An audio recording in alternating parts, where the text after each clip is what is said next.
Hey everyone, so today I went to a safari. I took some videos to show you all, and tomorrow I'll edit some travel clips for you to watch. I also went to the foot of Mount Fuji, and then had an amazing tempura meal at a Michelin restaurant. It was really affordable, only 4,000 Hong Kong dollars per person. There are just over 10 seats. It's one of those boutique stores. Some big news has already happened. Actually, before August 1st, such news will keep coming out. Finally, the US and Europe have reached an agreement. Donald Trump was still saying that the US and Europe might not be able to reach a deal. He said there was only a 50% chance. Actually, right up until the last moment, he kept pressuring Europe. Let me first tell everyone about the agreement. This is the first point, which is, well, the base tariff is 15%. Europe wanted it to be 10%, same as the UK, but actually, what happened was, Donald Trump, at the last minute, raised the base tariff to at least 15%, so now it's 15% for the whole world. He added another 5% on top, so for the EU, 15% is the most favorable. That means cars are also at 15%, which is really important, because for Japan and South Korea, the other two big competitors, their cars are subject to a 25% tariff. For Canada and Mexico, their finished cars are also subject to a 25% tariff, so European cars are at less of a disadvantage in terms of competition. This is something Europe fought hard for, right? That's the first part. The second part is, well, and what about pharmaceuticals and semiconductors? Donald Trump is still considering, overall, what percentage of tariffs to impose, right? This involves Taiwanese semiconductors. I think, honestly, the tariffs on semiconductors won't be very high, probably around 25%, at most about 25%. As for pharmaceuticals, that's a much more complicated issue. For pharmaceuticals, they might be divided into different categories, each with different tariffs. In many places, a lot of items actually have zero tariffs. Some items have zero tariffs, like car parts, semiconductor equipment, like ASML or ARFM licenses. These kinds of things are tariff-free for everyone. These are things that both sides need, so they work together on them. So what did Donald Trump actually get out of this? First of all, the first thing is,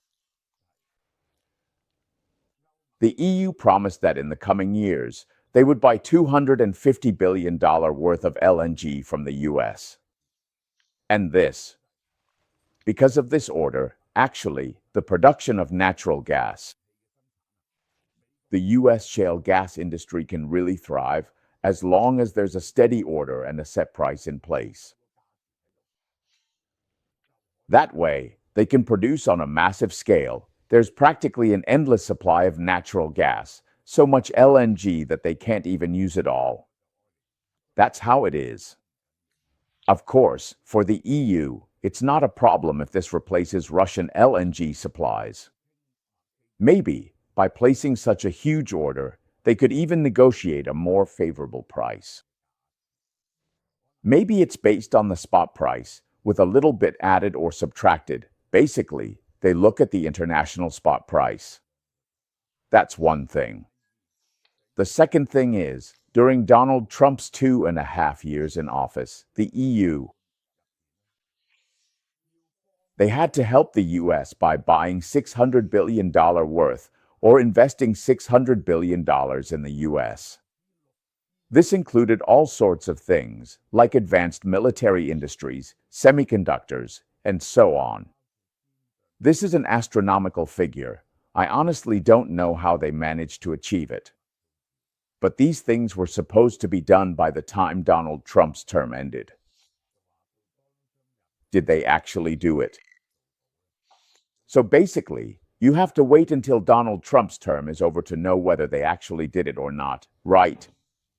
It's actually really hard to hold them accountable, really hard. These kinds of investments are mostly just talk. All right, let's look at the big picture.